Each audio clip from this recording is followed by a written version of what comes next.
Welcome to the Igniting Change podcast. My name is Duncan Cook, founder of Three-Sided Cube. We know the power that technology has to have a positive impact on people's lives. But on this podcast, myself and my co-host are out to meet the people behind the technology, hear their stories and understand what drives them, and hopefully inspire others to join the mission and do some good in the world. Okay, well, Smita, thank you so much for joining us here on Igniting Change for this episode. Did you want to introduce yourself and your organisation? Thank you, Puff. Really excited to be part of this conversation. So, my name is Smita Challu Tulsani. Currently, I'm the Global Director for World Vision International in the social impact sector. And I'm really excited to be here and have this conversation. And I've seen your previous episodes, so really looking forward to our conversation today. Ditto, ditto. And am I right in thinking, Smita, you're not just with World Vision, you do other things as well. I feel like you're Superwoman. I don't know how you have time to do all of this. So here's the fun fact. My background is engineering. So believe it or not, like 20 years ago, my specialization was artificial intelligence. Back then, nobody knew what it was.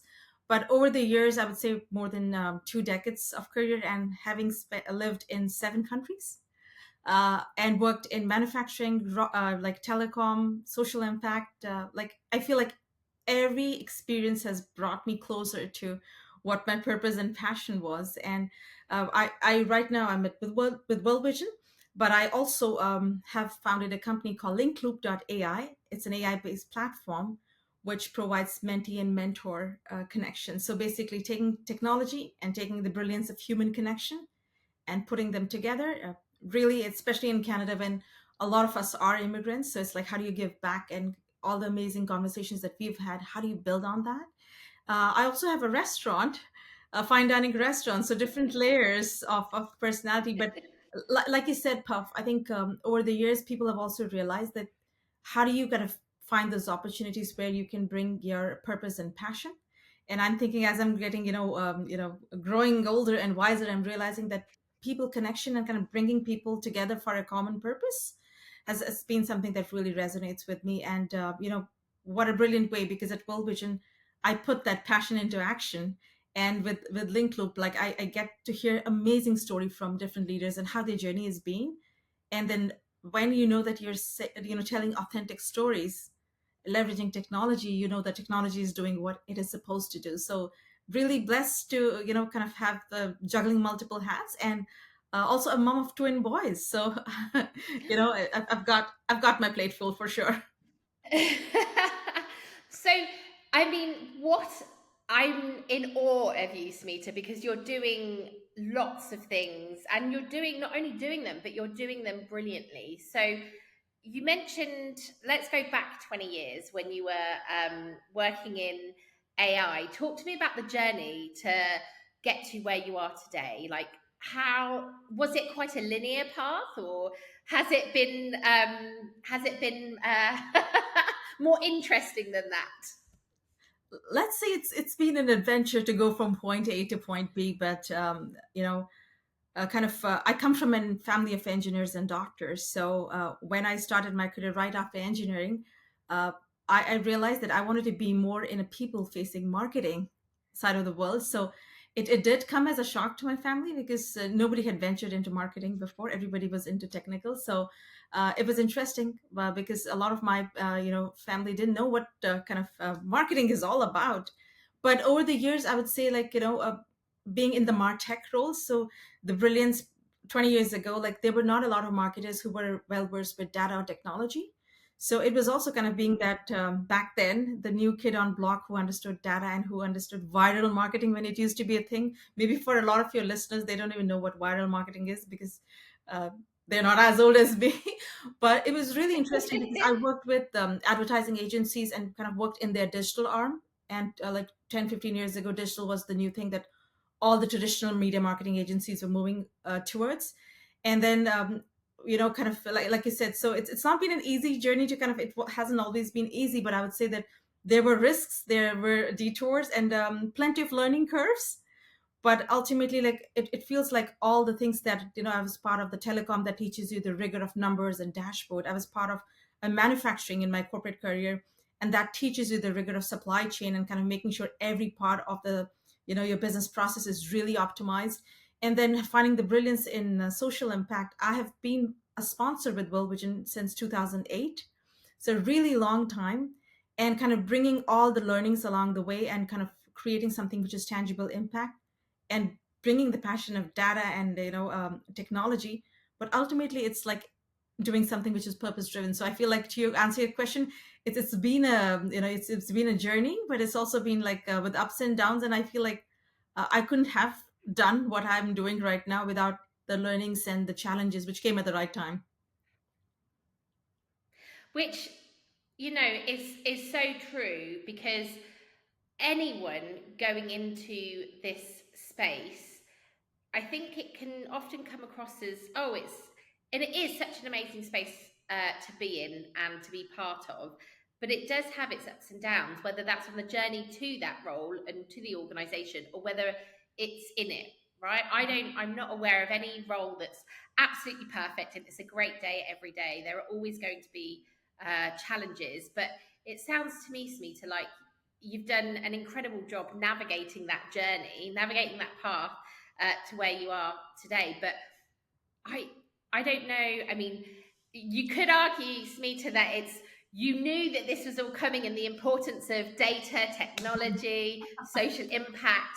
You've combined them all, and you've been doing it for so long. It's not like this is something that you've just got into. This is something that you've been Mhm. doing for a long time, which is really inspiring, Smita, because I know a lot of our listeners, some will have just come into the space, some perhaps have been in the space for a bit longer, but to hear from someone that has almost, it's been a very, almost like a cleverly planned path, because you've taken all of those important elements and they're really going to catapult you, like at the moment. I feel like everyone is talking about data, Yeah. AI, and that, these are terms that are being thrown around quite a lot, but they are being executed very, very differently in the different types of not-for-profit organisations at the moment. And certainly from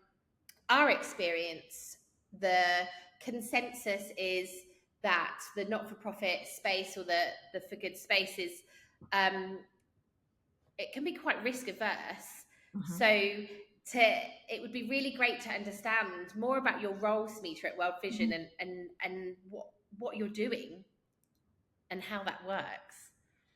Thank you. I think you've kind of summarized it. There is an outside industry perception, and there is also the reality of where we are today with all the technology that is available to us. So, kind of building on your point, I do strongly believe that right now, like traditionally, CMOs were brand marketers, and we would do campaigns and we would do kind of, kind of putting the message out. Over the last few years, that has completely changed, and I am part of, like Canadian Marketing Association. I'm on the AI committee as well. We know, and we kind of in conversations understand that the CMO, CDO, and CTO roles are blurring now, which means that every marketer is supposed to have a good understanding of data. Every technology leader has to be very business savvy so they can understand it's not just the technology that you're creating, it is driven by what value you are trying to drive for the customers. So, kind of everybody needs to have a little bit of understanding of other people's world. And in some sense, I think AI has expedited that need to have that cross-functional view, which is amazing. Kind of the other piece, you said that I've been doing it for such a long time, and it's kind of it is a different time. Like, let's start there. I'm personally, I'm very, very excited in the space that we are, the opportunities that we have, and the change management and, time to market that we are seeing. So, coming from even from a role at World Vision, I've been off and on with World Vision for almost like 10 years now. And initially, probably a decade ago, we were way ahead in terms of leveraging data and, leveraging donor insights to do predictive analytics to understand what is the best product, what is the, best price, or what is the best experience we can kind of offer to our donor to increase their engagement. But I was pretty much working with a, team of data scientists, and we would back validate the model, and then we would have it, and that whole process would take 6 months.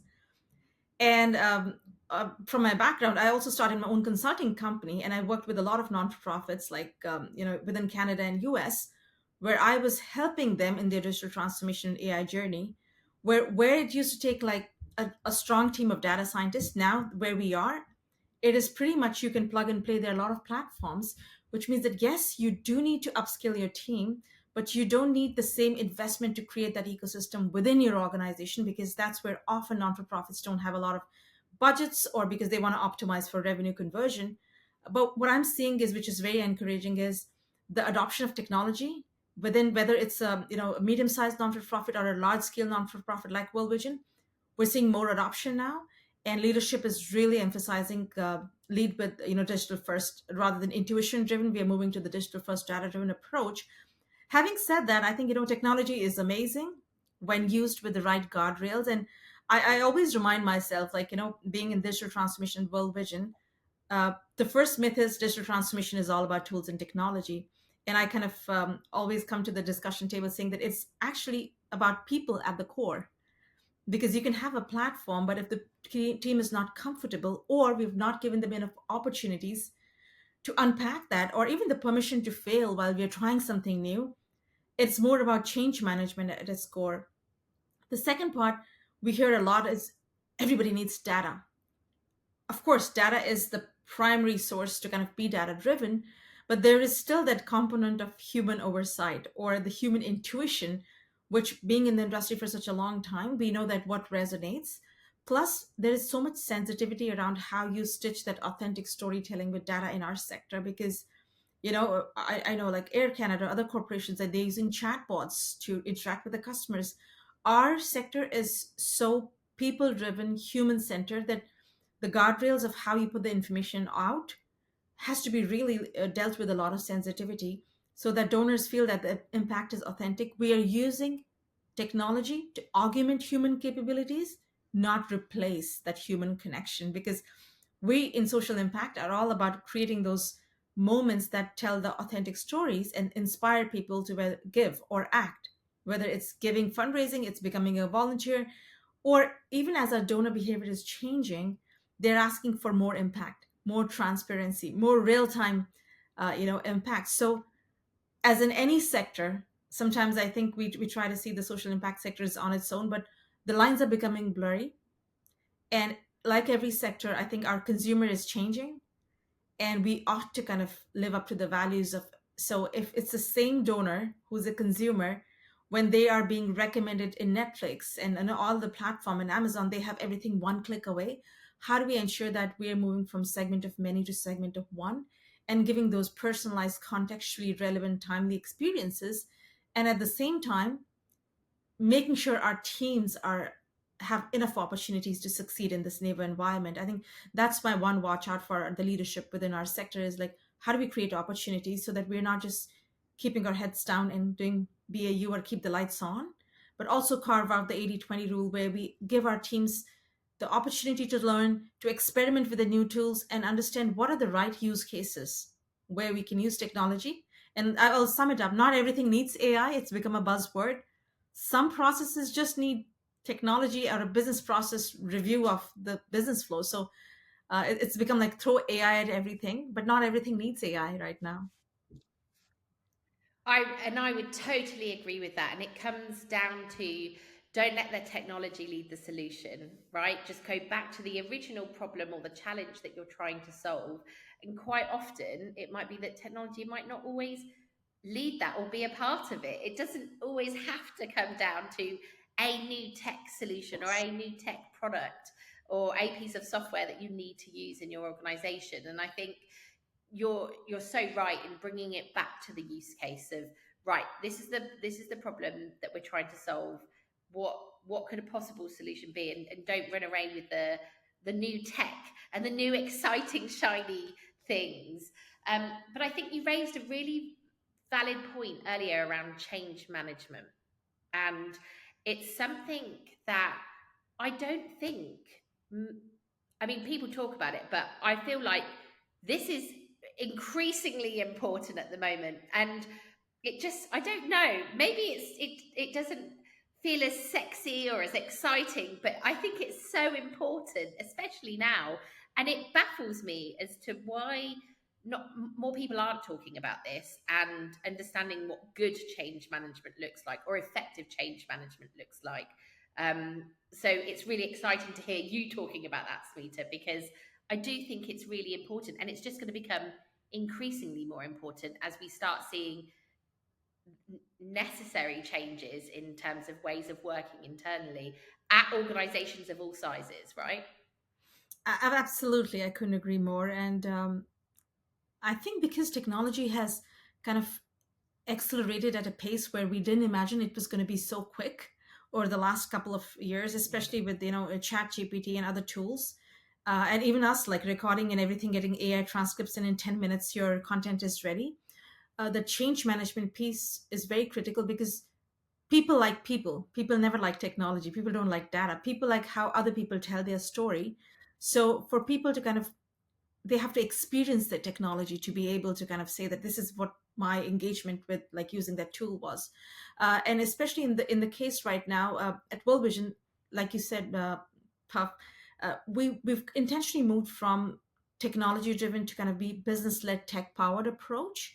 So which is very important. Like we need to understand first what business value you are trying to solve, and what business capability you're driving, and what people, platform, and product view do you need, and people being the core part of it. Like what upskilling do we need to, and how do we make sure that you bring the people and your teams along that journey of change management.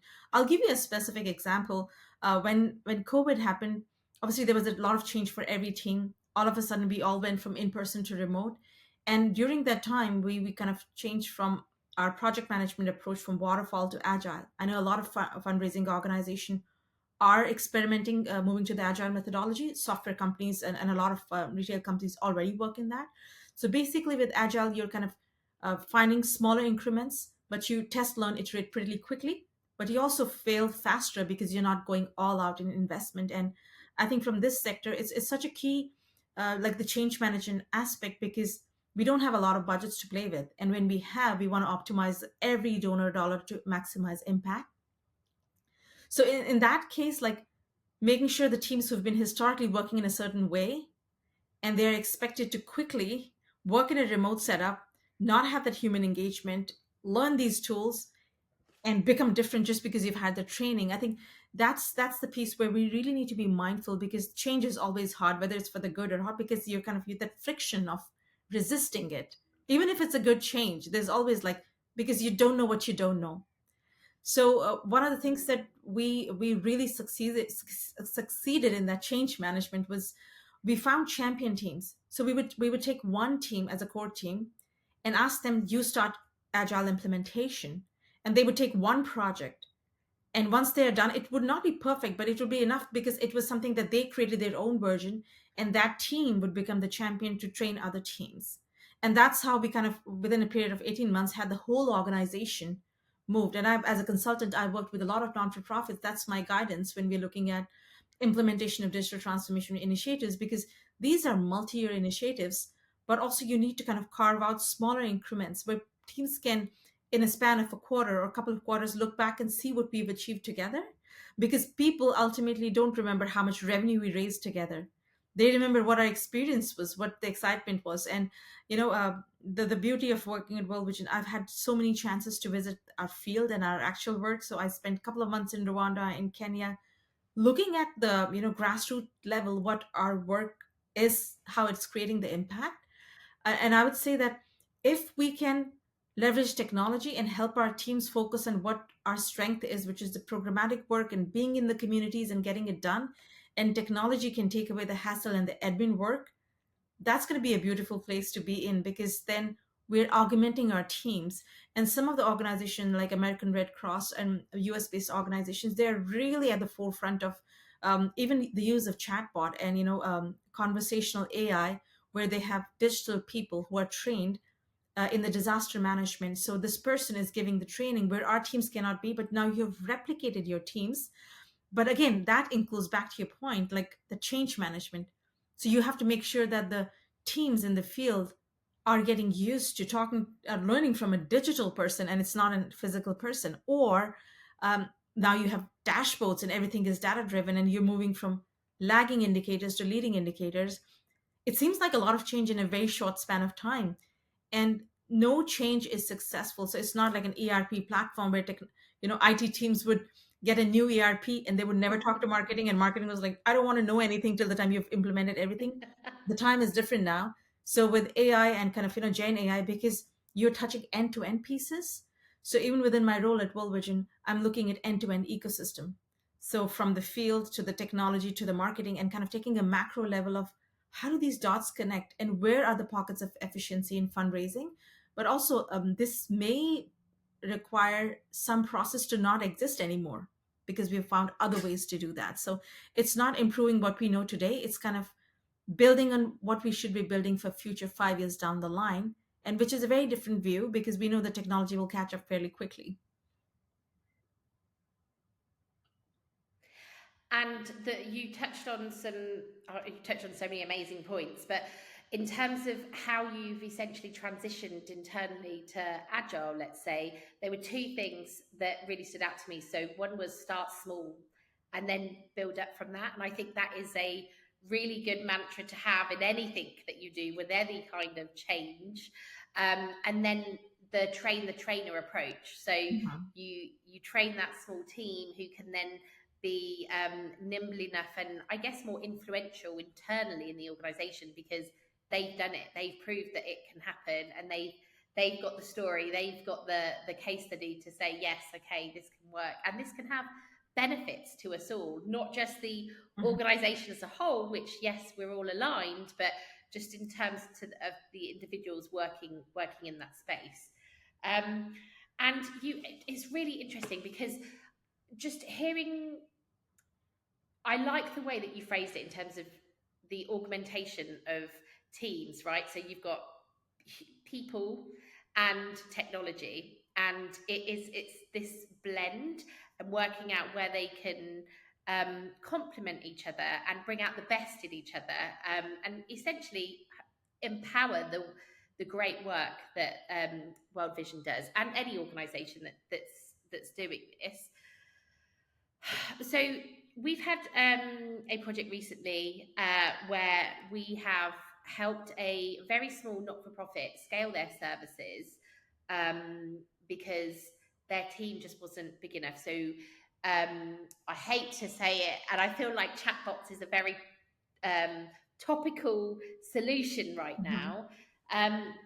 But what was really interesting to me was for this particular demographic that we were reaching, and it was high school students, they they preferred speaking to I say speaking, conversing, communicating with a chatbot versus a real person because they didn't want to ask embarrassing Mhm. questions or have that awkward encounter with someone that they didn't know.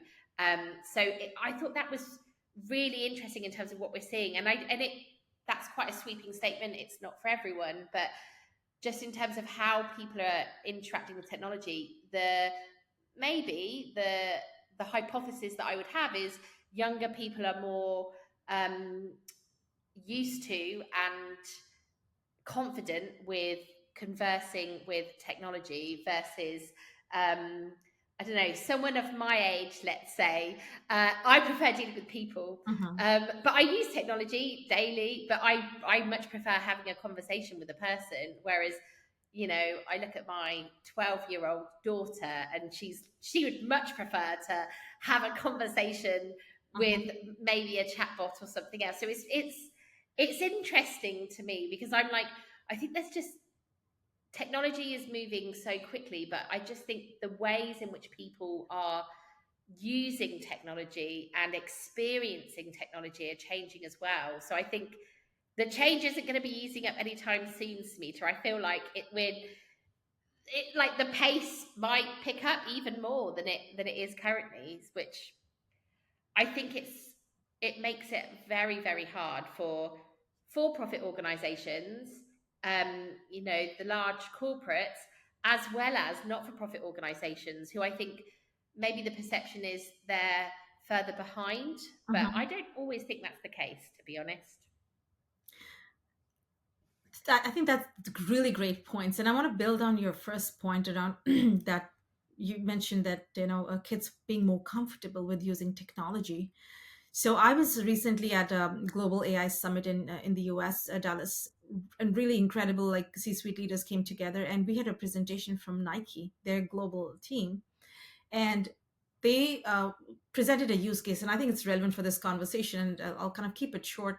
So they had started a new product line for women who had just conceived, whether it was, and especially for the women who had had C-section. So it was the yoga pant, and they tried testing the market. Now that's a sensitive information, like not everybody wants to share, and they did an A/B test where they were kind of trying to promote this yoga pants, but they couldn't talk about it because there is a perception of not everybody wants to share.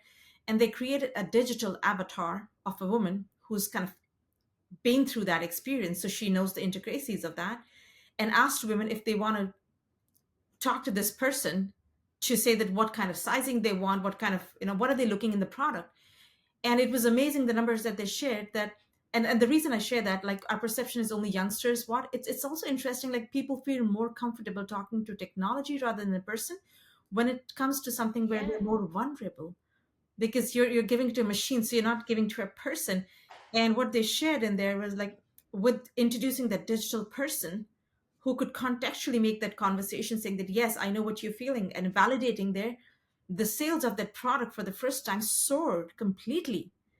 And it kind of trumped all of the products when they were in the women line, because it was something that everybody wanted but nobody wanted to talk about. But now they found a solution. So gleaning from that example, I kind of, in that session I was thinking like, our social impact sometimes it's not different from that Nike example, because when we talk to the children or their families, saying, we call them like, most vulnerable, and we want to leverage data to see which are the most vulnerable sectors.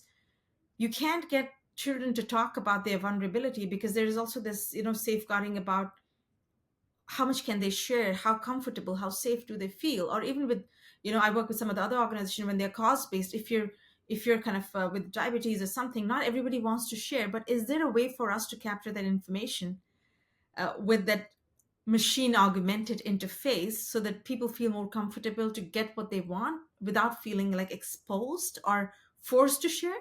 So there is something around that. But that also brings us to the point that we're at the cusp where we're actually changing human behavior. So when you look at the TikToks of the world, and Yeah. I've in the past worked very closely with them, like they used to be influencers, and now TikTok, I think a couple of months ago, they introduced digital influencers, which means that it's not even a person, but it does the same job an influencer can do for your brand. And all the people who are consumers of TikTok are absolutely fine with talking to a digital person from the brand. So it's exciting, it's changing human behavior, but it's also creating some risks around like our responsibility to use data with in ethical ways, to look at what are the bias in the models, but also how do you kind of parse it out, especially in the social impact sector, from what is real and what is fake. What do you trust, which is coming from a solid foundation of data, and what is that is created by somebody where there is not much source in the authenticity in how that information was gathered. So we're at this cusp where technology is changing behaviors, but we as consumers of the technology also are being exposed to a lot of information that may not be true. So how do you balance that? And I think that's where the guardrails around the policy and regulation comes really, really critical. And I think just on that, I'm seeing it in all spaces, the policies, right? And being able to get a policy together, because I know, I mean, and especially this is probably harder for smaller organizations, but getting that policy is so important, because you're providing those rails, so, and hopefully encouraging people to be able to interact and use tools Mhm. and generative AI to experiment and to learn and to hopefully innovate, Mhm. right? But it's hard to get those policies together. I mean, we did a roundtable a few months ago, and not everyone had a policy, and it was great because someone did, and they shared it with the group, and it encouraged others to formulate their policy. But it is quite fascinating, because actually that's a good first step, right? If you're in this space, it's like, okay, maybe put together that policy and see, but understand and appreciate that policy might need to evolve over time as this space moves. It's not going to be right first time, but it's better to have something than nothing. I completely agree, and I think that's the right approach. Like right now, like we have the guardrails around AI and the new tools and technology that we can use. We also have a community of practice and center of excellence where each one of us, part of the core group, come and share what we are learning, what are the new tools. But a lot of this is done within the constraints of the organization. So it's proprietary models or kind of still keeping the data within the system. I think that's also critical. And in some sense, because there's so much technology out there, for example, not just World Vision, like across industry, like a lot of people are putting all the data in open chat GPT without understanding that it's training on your model, but it's also like you're giving up your data. So I think that the guardrails, what you mentioned, Pop, like making sure that we have those policies in place, making sure that we have that understanding that these will change as we learn more, but also letting our teams kind of test, because when we talk about innovation, I think it's great to have innovation mindset, but innovation at the core calls us to be open for some bold risks, some disruptive ideas, Mm. and kind of not defaulting to the norm. And this is the time where and in a lot of our other sessions we talk about, like, AI is not going to replace roles, but somebody using AI will. So, how do we make sure that we know this is coming? This is not something we can avoid. And how do we make sure that we're ready for the next phase? And it's not just the technology aspect, it's also the people aspect and the change management, what we talked about. So, and it has to come, the buying has to come from leadership because, to your point, so it has to come from the leadership, but it also has to organically grow up. So, in that example of agile, if we would have just said that everybody's going to be agile, here are the tools, here's the certification, and now we are agile. I think that model in a lot of and I've seen both sides of the coin, where it's like something that has been mandated and teams just resist it, and the other model where it's like something that has been shared, discussed, you bring the people along the journey, but you give some breathing space for the teams to learn, to fail, have the permission to fail, and come back with what their experience is. Because when teams are sharing with teams how, what were the successes and what was their challenges, it feels more authentic because somebody else has gone ahead and done, and you can relate to that better, rather than just having a training or kind of have a certification say that, okay, fine, from tomorrow you have a new tool to use. So I feel like that the transition plan, but also understanding not everything is going to be successful right away. Like it's a journey to kind of be on That this. One of the things we really like to do is create opportunities for team to share their experiences when we are looking at new technology and platforms. So, really would like to hear from you as well. Like, how are you? What are the best practices that you're adopting to make sure there's opportunity for team to kind of have that outside in perspective, not only kind of look at their day to day, but also look at what are the other industry trends which might be relevant for our work today, but also kind of inspire that out of the box thinking by looking at other examples. So it's a really good point, and I'm going to be honest. So I know AI has been around for so long, but actually, we're really going through this quite a fast period of change. And honestly speaking, it can be quite overwhelming. I know I certainly feel overwhelmed. And some of the feedback we had from the wider team was that they started to feel overwhelmed too. And I think when you start to feel like that, it's almost like you shut yourself down to opportunities and to being inspired and to looking at new technology more favorably. So what happened was we use Slack quite a lot. It's a good internal tool, and we use it to communicate with some of our clients. But we set up a Slack channel, so it was an internal Slack channel that every single member at Three Sided Cube could join. They didn't have to; it wasn't mandatory. And what we did was every day, anyone and everyone could share examples of how they were using AI in their day-to-day lives, whether that be inside of work or outside of work. And actually, what happened? So, to start with, you had probably the same 5 to 10 people posting things. And, you had some really technical things and then you had some non technical things. But actually, over time, and I'd say this took a few weeks, but over time, what we saw was the adoption was so much greater, and slowly and surely other members of the team started posting what they were using it for and examples of how they might want to use, whether it was I don't know, ChatGPT, or whether or not it was like an AI feature in FigJam, for example, like setting up FigJam boards. So it was really, really interesting. It was kind of like a social experiment, but what's happened, I think this channel has been in existence for nearly a year now. And what happens is I now find myself leaning on that channel for examples, and I've pinned examples that are relevant to me and that I might want to practice and utilize, and or I think that could add value to my day job, or when I'm dealing with particular like challenges. And I think it's a really lovely way to showcase what you can achieve with AI or whatever the technology might be. But it's a really good way of inspiring people, because there are things that I perhaps would never have thought about doing that can be done, that I've learned from in this channel. And it's a community of practice. And it is people making sure that they post and sharing examples. And I think when you look at it from a human perspective, of all this channel really does is share, is people wanting to help and inspire other people with tools and software, um, and do a better job. And actually, yeah, I would recommend this to anyone. So it doesn't have to be through Slack. We just use Slack because it's a really strong tool that we use day to day, and it's really quick and easy. And it doesn't have to be, formally done. You don't have to put together this big formal business case.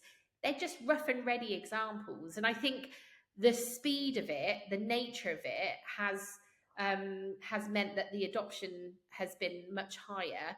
It wasn't to start with. So like, if this is going to be something that you trial internally, I would say be patient and give it time.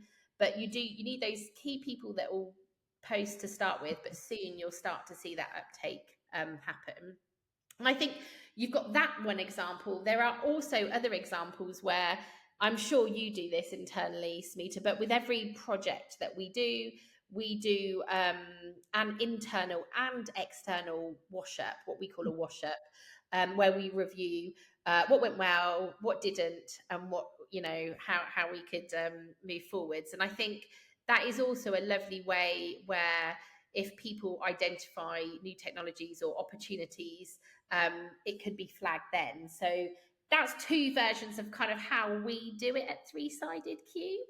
And I, through these podcasts and through the roundtables that we've been doing, Smita, I've seen people do this in many different ways. Like, people have working groups in much larger organizations where they come together on a regular basis and share best practice examples. But I do think there's something quite magical about opening it up and not just having it siloed to one team.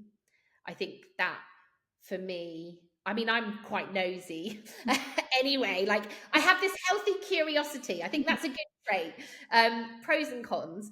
But I do think opening it up to a much wider team can really inspire people, and there could be some amazing things that could be achieved from doing that. I really like that tangible example of what you shared. Like, there are different ways you can tackle this. And I like what you said. You've been kind of having the channel for a year, and very, predictable. There are a few people who are always posting.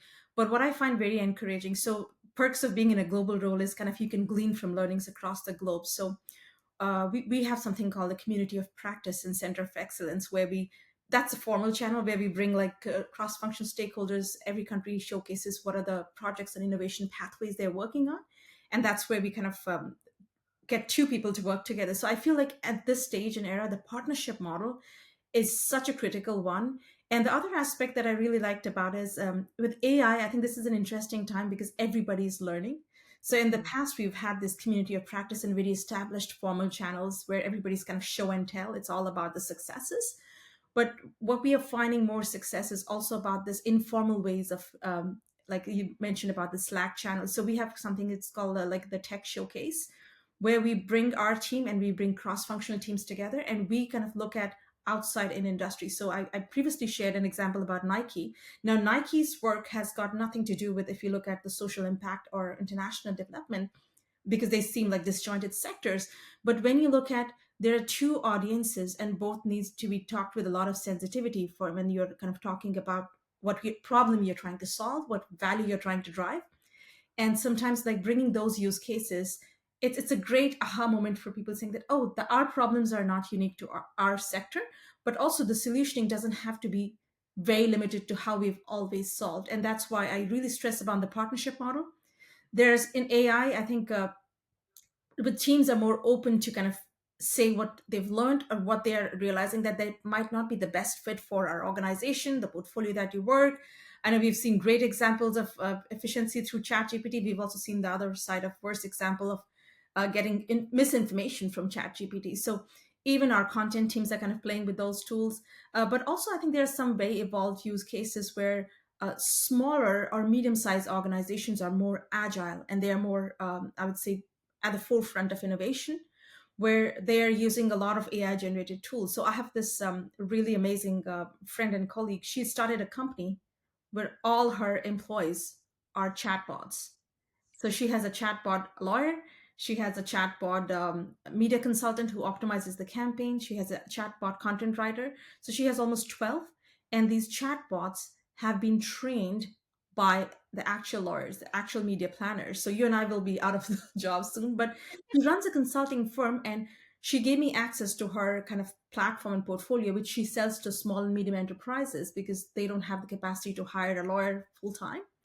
And I must admit, like, I was pretty amazed. And she does right now host a series through her digital avatar about all things AI, and it's a very human-like interaction. Like, if I didn't tell you that that was a digital person, you would totally take it. I would totally take it as it's an actual person summarizing what's happening in the market. So I think this just outside in perspective right now is so important. And also understanding we don't have to solve everything ourselves. And you mentioned that before, like the journey from point A to point B, it doesn't have to be a straight line. It could be a curve, it could be wishy-washy, it can be dots. And that's fine. That's perfect. You try something. You mentioned about using Slack. We also used something called a workshop for the retro when we finish a project.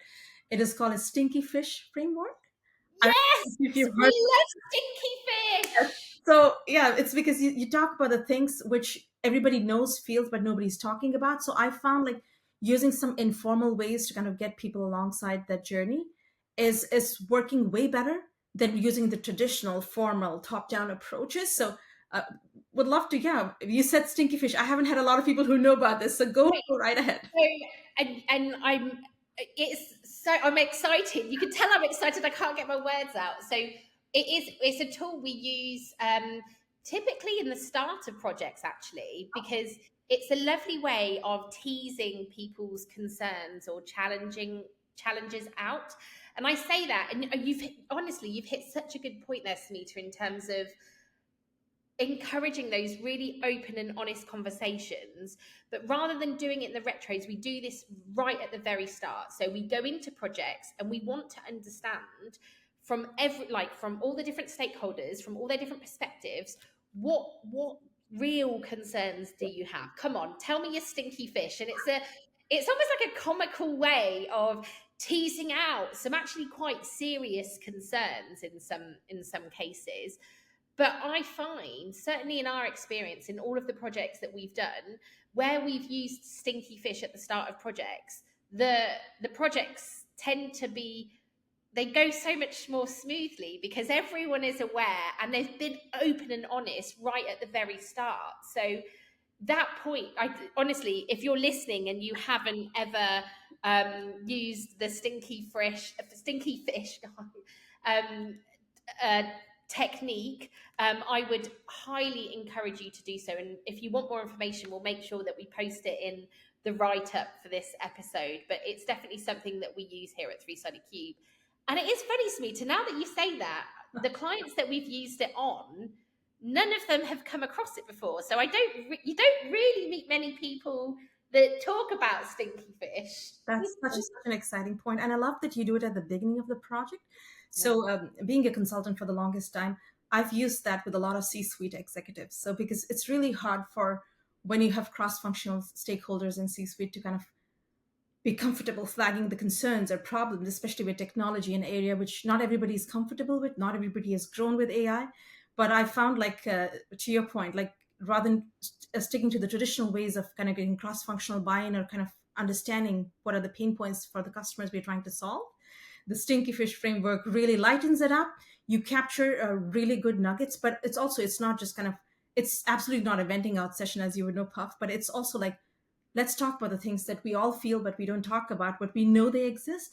But let's also kind of take the ownership to together solve them. So it's very interesting. You talked about doing it at the beginning of the project. We kind of usually do it at the end of the project as well, to make sure that, because usually the consensus is everything is great and project was well, and a lot of people don't get a chance to flag what their concerns, because everybody's sitting in their silo is thinking that it's just me who's feeling that. Like you mentioned, that being overwhelmed by AI. I've been in the industry for almost 20 years with technology or some shape and form of martech. To be very honest, there are days when I have to be off LinkedIn, off all the information, because there's so much trying to get your attention and you're kind of always playing that catch up. So I find, like, at the end of the day, what I said before, data is great, technology is amazing. We are blessed to be in an era where, we have so many choices. But at the end of the day, it is all about authentic, compelling storytelling, because we're sharing ultimately human stories. So even if you're not comfortable with some technology, it's at the end of the day, we all are human, and we have to we have to keep that at the forefront, that people get inspired by human stories. People don't get inspired by a tool and technology. So if they see what you've been able to achieve, especially within our sector, what impact, the increase in productivity, but also, like, by talking about the hard things, we call it timely truth telling with love. I love that. And we also have another term which we call within our teams. It's like stealing with pride. So if somebody has a great idea and you want to partner with them, get along the journey, open up what are the inhibitions you have, but also kind of, if somebody's really gone treaded that path and created a pathway for you, you don't have to do it alone. So you can find that, raise your hand, ask for help, glean in, lean in, and see where it takes you. And I think that's something I would really encourage our listeners and audience as well. Like, this is the time to get a little bit out of your comfort zone, try different things, but also understand, like, there is a lot out there. So don't overwhelm yourself. Like, pick one tool, pick one topic for a certain time. So typically, like, I just take one tool, and maybe for a month I kind of explore that a little bit, or take one topic, like, how do you create empathy in AI? And there is you can go into this sea of research, but adding those diverse perspectives is really important. And with that, I think the guardrails and the ethical use of technology is also something which, as we are becoming consumers of this technology, it also becomes the responsibility of how are we kind of leveraging, and what are the guardrails we're playing around.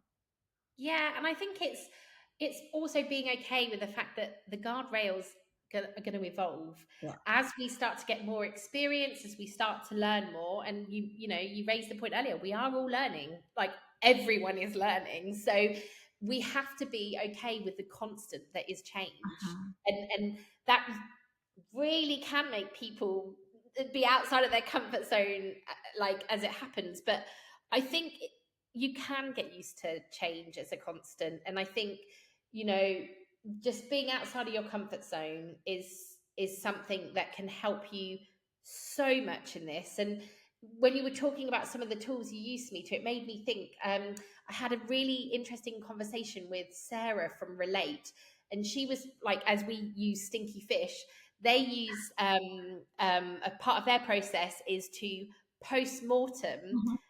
a product, but right before they create it, so that they can understand all the things that could go wrong, so that there is some kind of plan or some kind of thinking that Mhm. exists, especially with I think so their particular tools that they were creating 3 chatbots, and it was really interesting hearing about how they had to plan for these different scenarios and what the risk level was for each one. And I thought that was amazing. So I guess what I'm trying to say here is we can all learn from each other. It doesn't matter how necessarily how experienced or the size of the organization, But I think there's definitely insights and learnings from everywhere and from all types of organizations. And you know, you again, you made a great point earlier of opening people's eyes and minds to that, and I think that is going to be so important moving forwards. It can be really expensive to experiment in this space. It doesn't have to be, but it can be. And I think we will all make more progress quicker by learning from each other and sharing those learnings, whether or not we are sharing internally in those organizations, but also externally. And I know from my experience, the not for, the tech for good space, as I would call it, there've always been, it's always, and it still continues to be amazing at sharing those insights and learnings. I think where the difficulty lies, where you have the for-profit space not necessarily sharing all that information with the not-for-profit space, and vice versa. But you know, you're right, the problems are quite similar. It doesn't matter necessarily the type of organization, but the actual challenges faced, there's a lot of similarities. So there's definitely learnings that should and could be shared. So if you're listening to this, please don't hesitate to share learnings from an experiment or from, a test that you've run.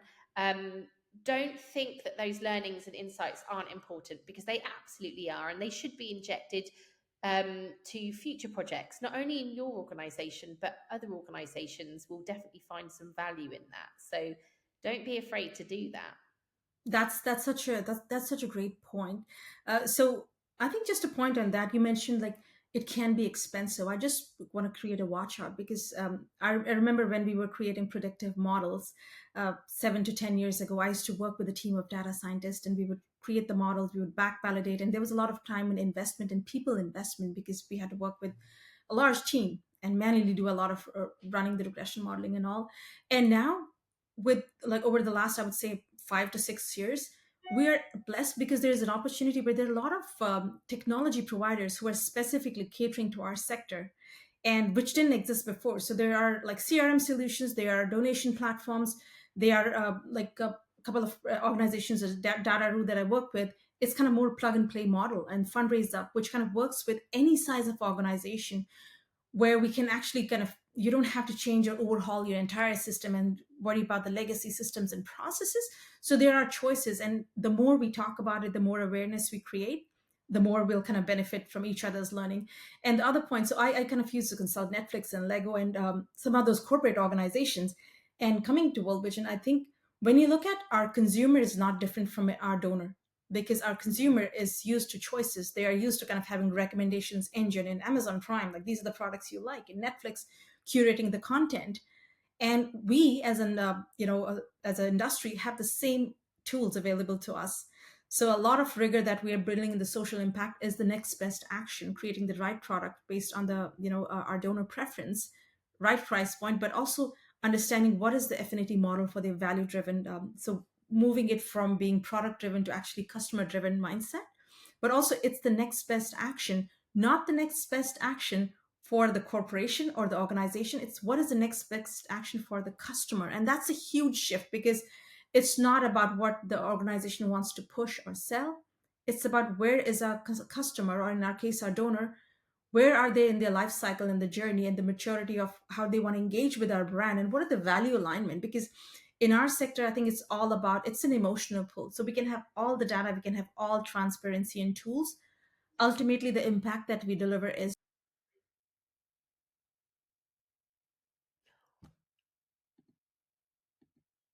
Smita, you've muted. no, Don't no. worry. That was a really good point. Really good point. Go back and go, like maybe like 10 seconds. Sure. And that's interesting. Like, how did I mute when I didn't touch it? So that's the technology. You can trust technology, but you still need to have a human oversight. So I don't know how that auto muted itself. Anyways, so I think the point that I was trying to make is we have to be mindful about what are the areas where we let technology take over, and what are the areas where we still need some kind of human oversight. And I would And love to hear your points about that as well. Smita, this point I think is gold. And I say that because whenever we embark on a new project, or even if we pick up an existing one, there is a distinct difference between what an organization is trying to achieve, or a company, and what a customer or donor or end user is trying to achieve. They are always going to be different. And I don't think enough emphasis is put on that. I think sometimes we can get caught up in quite an archaic way of thinking, in that, well, as an organization, I want to achieve X, and this is what I want the product to do. But ultimately, that's not going to add value to the client or the donor. Like, they don't care. To be frank, they won't always care what the organization is trying to do overall. They might care about a part of it, but ultimately what adds value to them might be something completely different to the organization. And I think when we go through when we start this new project, or take an existing product, and we look at it, that is something that we dive into in a lot of detail in that discover and define, because only by understanding both can you get to a solution that can achieve both of those. I think quite often what the client, or what the donor, or what their end user, what adds value to them, what's the next part in their journey, can quite often get overlooked. And it is such a rookie error these days when you think that's the difference between building a product and building a product that users love.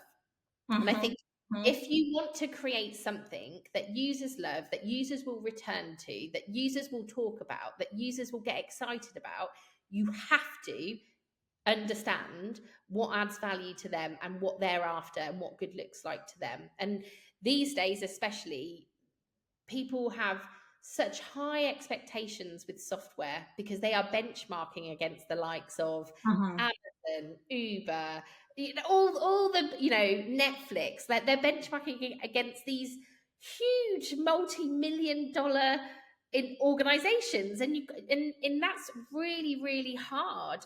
But you spoke about this earlier, but you should always have the mantra of, you don't need to create something from scratch every time. Like, there are so many tools that exist today that actually, quite often, if you're embarking on a new software design and development project, you should be leaning on third-party tools that already exist, that you can tailor or custom to fit with what you're trying to achieve. And there will always need to be compromises made when you go down that journey, but they don't necessarily have to be big ones.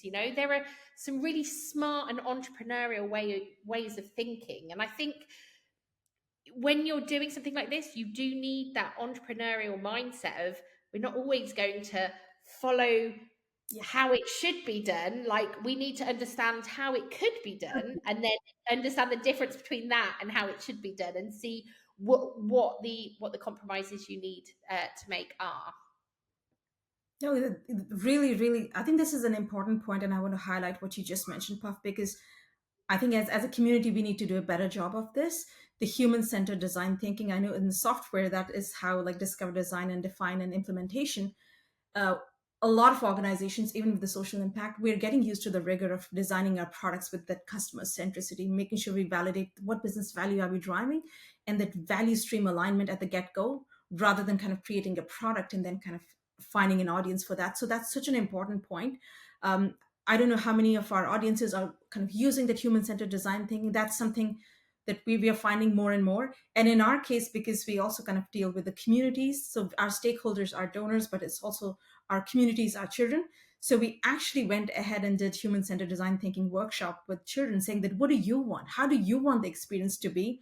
And then we asked the parents and the community workers, what is your expectation from this community model as well? And that was very interesting, because you're getting this richness of different perspectives, and ultimately something that you create that needs to deliver for all audiences. So I think that human-centered design thinking approach, and defining what you want to achieve at the get-go, and having really clarity, and also in terms of prototyping and testing with the market. So there's one thing, you've captured all the information. The other important aspect is to validate with the market, because we know through COVID, things change quickly. So our donor sentiments are changing. we are, as donors, are becoming more informed and data savvy. They're getting more choices with Netflix and other organizations. They're also asking for more transparency and impact, which is kind of not forcing maybe is not it's inspiring us to kind of look at our work in different ways, to be more data driven, move away from being intuition driven, but also create that transparency of impact, and maybe in sometimes understand the whole concept of personalization at scale, where we're moving from segment of many to segment of one. Now everybody's expecting that this experience has to be tailored for me as an individual based on my choices, and if they're getting those personalized experience with everything else they are interacting with, I think we kind of have to benchmark ourselves with the best in industry, like you mentioned. And I've done some really amazing work with some other organizations here in Canada and North America as a consultant to create personalized journeys, moving away from static segmentation, which was archaic, to move for more, using Adobe Braze platforms or Marketing Cloud to create those interactive real-time journeys. And that is based on exactly what we talked about. It's the next best action based on the trigger from the customer or our donors. So let them interact with our brand, let them choose which path they want to choose. And that gives us the richness of data, but everybody's journey will look very different, but it also will look very curated. So if I'm somebody who is wanting to, my impact could be give me more information about what you do, how we track the donations, or your impact could be just tell me the communities that you're serving, tell me more stories. So I think it is that piece which the tools and technology right now, they help us leverage impact in different ways. So impact could mean different things to different people, and I think that's the beauty of where we are. We have so many choices to um, create those storytelling, and you don't need big investment. Like there's so many partners that you can work alongside. You don't need to boil the ocean. You can just pick, and I think the critical thing here is pick one project, pick one use case, pick one business problem that you're solving for your donor. Start there, but start. I think that's the one message I want to give to our listeners. And I think that's a wonderful takeaway to finish with. Start small and work your way up from there. And it is, it, I said it, I felt at times you can feel so overwhelmed, but you are so right and so wise, Smita, in terms of you've got to start somewhere. So start small, start with one thing, see how that goes, and then scale up from there. So thank you so much, Smita. I feel like we honestly could have chatted more. And for those of you listening at home and for those eagle eyes, you may have noticed that I am now without headphones. We did have a technical glitch throughout this, but we worked around it, I think we got there in the end. Smita, thank you so much. It's been an absolute pleasure. And I feel like what we might have to do is how do they describe it, dog food it. We're going to have to get some feedback from our listeners to see what else they want and what other topics they'll want from this, because I feel like this could lead on to other conversations, Smita. I have a feeling this isn't going to be the last time we'll be speaking, so yeah, thank you. Thank you for your time. And I think this has been a great conversation, even as we are talking. And I've attended some of your past sessions. So I was really, really encouraged and kind of looking forward for this, because I like the way authentically, organically, we're having a discussion. And, it's like while you are kind of unpacking the topics, you're also learning so much. Thank you for sharing your insights. And I look forward to listening to all of the sessions that you have. And like you said, there's so much more that this conversation can build off. So really looking forward to more engagement.